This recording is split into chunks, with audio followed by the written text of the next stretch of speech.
Good morning, students. Today we will do example 1 of chapter 13. The cost of 5 meters of a particular quality of cloth is rupees 210. Tabulate the cost of 2, 4, 10 and 13 meter of cloth of the same type. ठीक है बच्चे, आपको 5 metre cloth की cost दी है rupees 210 and you have to find 2, 4, 10 और 13 metres की cost कितनी होगी. क्लियर. टेक इट, जो मीटर्स है उसको एक्स वेरिएबल ले लो. Right. 2, 4, 5, 10, 13. Right. Length of cloth in metres you can take x. Okay. Then y is की कॉस्ट क्या पड़ती है, जैसे 2 मीटर की क्या कॉस्ट होती है उस वेरिएबल को हम क्या ले लेंगे, y. Clear.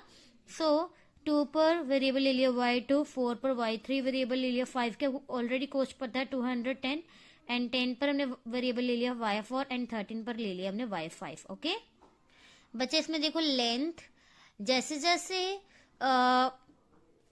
Length of cloth increase होगी वैसे वैसे ही क्या होगी, उसकी कॉस्ट बढ़ेगी. सो ये किसका केस है, ये कौन सी एग्जांपल है, डायरेक्ट प्रोपोर्शन की. क्लियर. और डायरेक्ट प्रोपोर्शन का फॉर्मूला क्या होता है, x1 over y1 is equal to x2 over y2. Clear. So take it as x1. आपको फर्स्ट क्वेश्चन में जैसे आपको वेरिएबल दिया हुआ बच्चा, आपको इससे लेना है x1, इसको लेना है y1. ठीक है. एंड x2 आप ले लोगे इसको, क्योंकि सभी इक्वल्स है, सभी क्वांटिटीज इक्वल है. आप unknown quantity means 2 over y2 को किसके इक्वल करोगे, 5 ओवर 210 के. Clear. So 2 over y2 okay 5 over 210 दोनों को इक्वल कर दिया. Then cross multiply 5 into y2 is equals to 2 into 210. Clear. Then 5 इधर मल्टीप्लाई हो रहा है, इधर जाके क्या हो जाएगा, divide. So y2 is equals to what, is equals to 2 multiply 210 divided by 5. Okay. Then cancel out कर दो 5 के टेबल पर 42, 2 मल्टीप्लाई 42 दैट इज 84. ओके. तो आपके पास y2 वेरिएबल क्या आ गया, 84. क्लियर. सिमिलरली बच्चे, आपने जो नेक्स्ट वेरिएबल निकालना है 4 मीटर क्लॉथ का, आपको जो नॉन क्वांटिटी दी है 5 over 210 is equal to 4 over y3. Then again cross multiplication, 5 इधर मल्टीप्लाई हो रहा है, उधर जाके क्या हो जाएगा, divide. So 4 multiply 210 divided by 5, इसको कैंसिल करके आपके पास आ जाएगा 42. So 4 multiply 42 that is 168. Okay. In the next one 5 over 210 is equal to 10 over y4. Similarly you will get y4 का आंसर क्या आ जाएगा आपके पास, 420. ओके. फॉर 13 मीटर लेंथ आपके पास कॉस्ट क्या आ जाएगी, rupees 546. Clear. Next example 2. An electric pole 14 metres high cast a shadow of 10 metre. ठीक है. Find the height of a tree that cast a shadow of 15 metres under consideration. बच्चा, जैसे जैसे हाइट इंक्रीज होगी वैसे वैसे क्या होगी, उसकी जो शेडो है वो भी क्या होगी, increase. Right. So this is again the case of direct proportion. Clear. जैसे जैसे आपका इलेक्ट्रिक पोल बढ़ता जाएगा वैसे वैसे उसकी क्या है, शेडो इंक्रीज होगी. सो ये किसकी एग्जाम्पल है, डायरेक्ट प्रोपोर्शन की. और डायरेक्ट प्रोपोर्शन का फॉर्मूला क्या होता है, x1 over y1 is equal to x2 over y2. Right. So height of the object, object की हाइट क्या दी है, इलेक्ट्रिक पोल है ऑब्जेक्ट. राइट. उसकी हाइट क्या दी है, 14 metres. Take it as 14 metre. और उसकी शेडो कितनी दी है आपको, 10 मीटर्स. क्लियर. और यदि आपके पास हाइट ऑफ अ ट्री है, उसकी शेडो क्या है, 15 metres. And you have to find कि हाइट ऑफ द ट्री कितनी होगी. क्लियर. देन आपको नॉन क्वांटिटी दी है 14 over 10 is equals to what, height of the object ले लो इसमें x. So x over 15. Then because ये किसका रिजल्ट है, डायरेक्ट प्रोपोर्शन का. मैंने आपको बताया था x1 over y1 is equal to x2 over y2 होता है डायरेक्ट प्रोपोर्शन में. Right. So 14 over 10 is equal to x over 15. Then cross multiplication 14 over 10 multiply, ये इधर डिवाइड हो रहा है, इधर जाके क्या हो जाएगा, multiply. Right. So multiplied by 15 is equals to x. Then cancel out कर दो, 5 2 10, 5 3s are 15. Okay, then again cancel. 2 1s are 2, 2 7s are 14, right? So 7 multiply 3, that is 21. So height of the tree is 21 meters. Okay, next is example 3. If the weight of 12 sheets of thick paper is 40 grams, how many sheets of the same paper would weigh 1/2 kilograms? ठीक है बच्चा, आपको number of sheets दी हुई है, right, क्योंकि इसमें 12 sheets है, and number जो उसका वेट है वो दिया हुआ शीट्स का. क्लियर? और यदि आपके पास नंबर ऑफ शीट्स 12 होती है तो कितना वेट है? 40 ग्राम. और यदि आपके पास इतना वेट है, किलोग्राम में लिखा हुआ ना इन्होंने, ये वाला आपको दिया था ग्राम्स में, बट ये आपको दिया है किसमें? केजीज में. तो आपको पता ये बच्चा मिक्स फ्रैक्शन है. मिक्स फ्रैक्शन को आप सॉल्व कैसे करते हो? 2 multiply 2, that is 4 प्लस इसको इसके साथ multiply plus 1 divided by 2, that is कितनी आ गई आपके पास fraction? 5/2. Okay, and also you know कि बच्चा 5/2 और किलोग्राम में 1 kg में कितने ग्राम्स होते हैं? 1000. तो इसको 1000 के साथ मल्टीप्लाई कर दो, कटिंग कर दो, तो आपके पास कितने ग्राम्स आ जाएंगे? 2500, right. So number of sheets 2500 ग्राम के लिए हमने क्या ले लेने हैं? एक्स. क्लियर? सो आपने क्या करना है? Known variable, that is 12/40 is equals to x over 2500. क्योंकि बच्चा जैसे जैसे नंबर ऑफ शीट्स बढ़ेंगी, ऑब्वियस है उसका वेट क्या होगा? इंक्रीज होगा. क्लियर?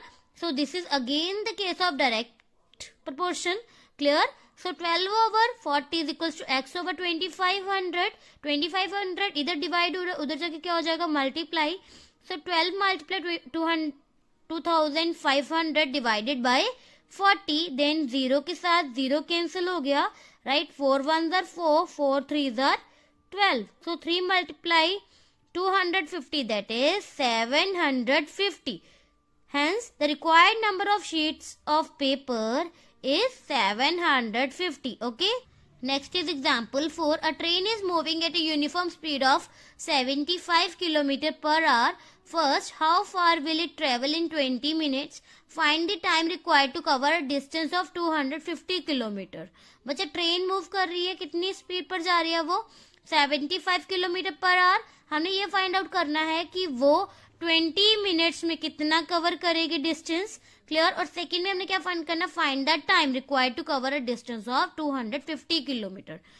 बच्चा आपको पता है कि speed is equals to what? Distance over time, right? So आपको कितनी स्पीड दी है? ये 75 किलोमीटर, राइट? सो डिस्टेंस को आप ले लो d अभी, ठीक है? और आपको अकॉर्डिंग टू क्वेश्चन इसमें क्या पूछा है? आपको स्पीड आपको दी है 75 kilometre per our, right? So speed को हम लिख सकते हैं 75 kilometre per hour is equal distance over time. So बच्चा यदि ये यूनिट्स हैं 75 को मैं लिख सकती हूँ 75/1. इट मीन्स कि आपका जो डिस्टेंस है अकॉर्डिंग टू क्वेश्चन कितना है, इसने जो ट्रेन है वो कितना डिस्टेंस कवर कर रही है? 75. और टाइम कितना ले रही है वो? 1 आवर. 1 आवर में बच्चा कितने मिनट्स होते हैं? 60 minutes, right? So distance travelled in kilometre उसने क्या लिखा है? 75. और टाइम टेकन कितना लिया उसने? मिनट्स का, दैट इज 1 पर आवर बोला है ना. सो 1 आवर में कितने मिनट्स होते हैं? That is 60. Clear? So according to question हमारे पास ये एक टेबल बन गया. नेक्स्ट वन, जो फर्स्ट क्वेश्चन पूछा उसने कि how far will it travel in 20 minutes, right? So 20 minutes में वो कितना कवर करेगी? आपको ये टाइम दिया हुआ है 20, डिस्टेंस आपको नहीं पता, take it as x variable. In the next one, find the time. You have to find the time to require a distance of 250 kilometre. ठीक है, तो हम पहले इसको सॉल्व करेंगे. Since the speed is uniform, therefore the distance would be directly proportional to time. क्योंकि इसे mention किया है कि स्पीड यूनिफॉर्म है. यूनिफॉर्म मीन्स बच्चा यूनिफॉर्म स्पीड का मतलब क्या होता है कि डिस्टेंस और टाइम इक्वल ही चल रहे हैं, सेम चल रहे हैं, लीनियर ग्राफ बना रहे हैं. Clear. So 75/60 is equal to x/20 according to first one. Right. Then हमने क्या करना है, हमें नॉन वेरिएबल ये दिया है. राइट. तो इधर 20 डिवाइड हो रहा है, इधर जाके क्या हो जाएगा multiply. So 75/60 into 20 is equal to x. Then cancel out, zero के साथ जीरो कैंसल, 2 1 जार 2, 2 3 जार 6. देन अगेन कैंसल, 3 1 जार 3, like this. So x will be 25. Hence the train will cover a distance of 25 kilometer in 20 minutes. Okay. In the next one, 75/60 is equal to 250/y. So बच्चे इधर क्या होगा, y, ये वाला y इधर चला जाएगा न्यूमिनेटर में, और ये नंबर्स जो हैं वो डिनोमिनेटर में आ जाएगा. 250 ओवर 75 आ जाएगा. ये 60 इधर डिनोमिनेटर में, उधर जाके क्या हो जाएगा मल्टीप्लाई. मीन्स जो डिनोमिनेटर में है वो दूसरी साइड पर जाकर क्या हो जाएगा न्यूमिनेटर, और जो न्यूमिनेटर वाला नंबर है वो इधर जाके क्या हो जाएगा डिनोमिनेटर में, because we are cross multiplying. Right. So y को हमने इधर शिफ्ट कर लिया था इसलिए. सो आपने क्या करना, उसके बाद बच्चा कैंसलिंग करने के बाद आपके पास y की वैल्यू क्या आएगी 200 मिनट्स. क्लियर. आपको पता है बच्चे 60 minutes is equal to 1 hour. Right. तो आपके पास आर के अकॉर्डिंग कितने आवर्स बन गए, इसमें 3 आवर्स बन गए, मीन्स 180 मिनट्स. राइट. और जो 20 मिनट्स बच गए ये. Right. So 3 hours 20 minutes. Therefore 3 hours 20 minutes will be required to cover a distance of 250 kilometers. Okay. Example 5. The scale of a map is given as 1:3, 0 0 0 0 0 0 0. Two cities are 4 centimeter apart on the map. Clear. Then find the actual distance between them. ठीक है बच्चे, आपको map का scale given है. ठीक है कि इतना है. ओके. सो 2 सिटीज जो है 4 सेंटीमीटर दूर है एक दूसरे से, हमने एक्चुअल डिस्टेंस फाइंड आउट करना है. Let the map distance be x centimetre and actual distance क्या है उसका y सेंटीमीटर. ओके. क्योंकि आपको पता है बच्चे कि मैप का डिस्टेंस और एक्चुअल डिस्टेंस में डिफरेंस होता है. Right. So 1:3 0 0 0 0 0 0 0 equals to x/y. Clear. So ये रेशियो का मीन्स ये वाला नंबर जो है डिवाइड हो रहा है. सो 1/3 मल्टीप्लाई कितनी जीरो था बच्चा साथ में 7 0. So it can be written as 3 multiply 10⁻7 is equals to x/y. Right. So 1/3 multiply 10⁻7 is equals to what? आपको डिस्टेंस क्या दिया है सिटीज का 4 दिया हुआ है according to question map distance. Right. So x की वैल्यू हमने क्या पुट कर दी 4. 1/3 मल्टीप्लाई 10⁻7 इज इक्वल 4/y. तो y इधर आ जाएगा, y multiply 1 is equal to 4 multiply 3 multiply 10⁻7. Mean हमने क्रॉस मल्टीप्लाई कर लिया.